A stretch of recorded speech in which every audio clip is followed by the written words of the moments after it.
is one of my guys that was referred to me. I dropped the ball. We have this saying, no drop balls at Grasshopper, and I just dropped the ball. But anyway, word of mouth. What is your perception of the economy right now? And do you believe that's changing buyer behavior? I believe that people still have money. I go to the airport every week, and it's hard to find a parking spot. People are still spending money.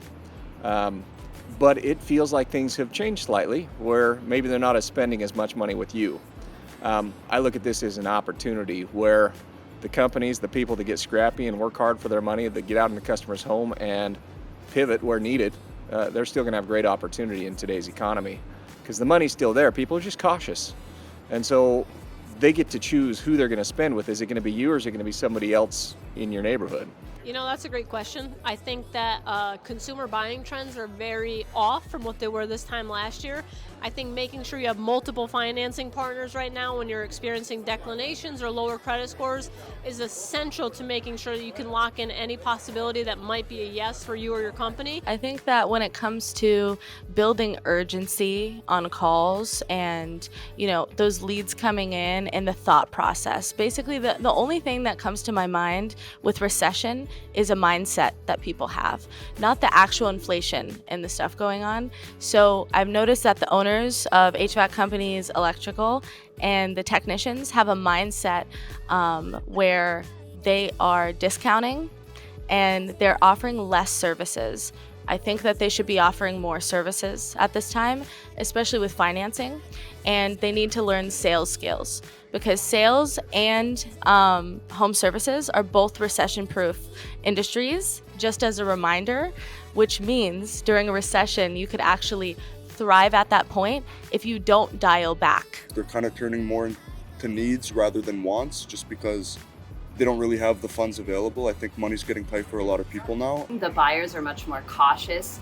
There's a lot more touches that are needed to be done for any new replacement sales. We use something called Finance It, and they kind of they finance it down for the clients so that they don't have to pay upfront full, and it helps them out, you know, because they can spread this out over years rather than paying it fully upfront. Well, the economy tends to follow the housing market sometimes, I feel like, at least in the trades. With the housing market, the interest rates going up, the people are less apt to spend more money on like a replacement. They'd rather go with the repairs. I've noticed we've been receiving a lot less cash and check payments, a lot more credit cards lately, especially the last 2 months. I mean, I think everybody's scared or a little bit worried about where the next paycheck's going to come. Sometimes they may even be more mindful about repairs compared to a normal replacement. If you're more expensive sometimes than your competitor, how do you explain that to the customer? Good is not cheap and cheap is not good. Premium service comes at a premium price. That's a great question. It wasn't until I partnered with Service MVP that I really got that answer.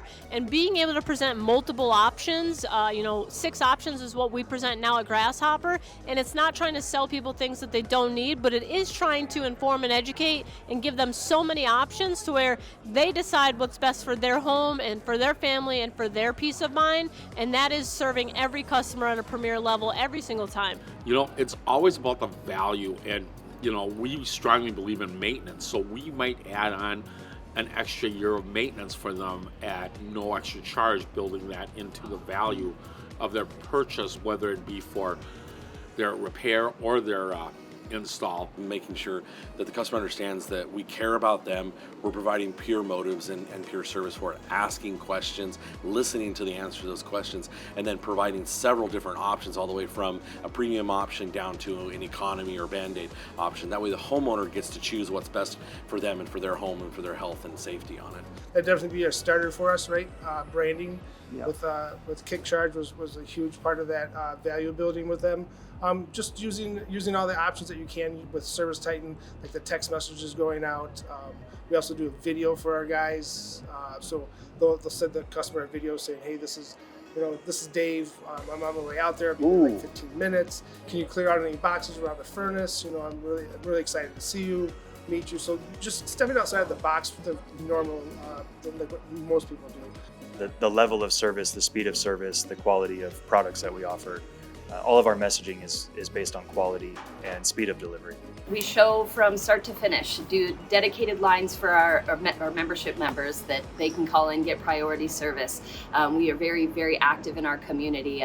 We recently, the owner of our company, made 700 chocolate chip cookies and hand delivered them in a little red wagon with a little note with her 2 daughters to let everybody know that we're in the community, that we're from here, this is what we do, and we're supportive. So we're literally showing that we're real humans and that we value everybody that's around us. Our neighbors are important to us. So building value, I think people think of products, but I think of emotional connection to the products and the result of the products on their lifestyle. Customers, they want to have value in their home.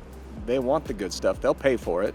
And it's not about being the most expensive or the cheapest. It's about providing the right amount of value with what your price is. For example, all of us have been to Sizzlers and had a Sizzler steak. There's nothing wrong with it. I think Sizzlers is great. But I expect a different level of service if I go to a fancier steakhouse or Ruth Chris or somewhere like that. If you've been to both of those and you understand the difference. I remember the first time I went to a Ruth Chris steakhouse when I was younger, and they brought me my steak and it was delicious, and I'm eating the bread that they bring out first, and I spilled all over the table, and this individual walked up behind me and they started sweeping up my breadcrumbs. And I'm thinking, oh crap, I must be really messy.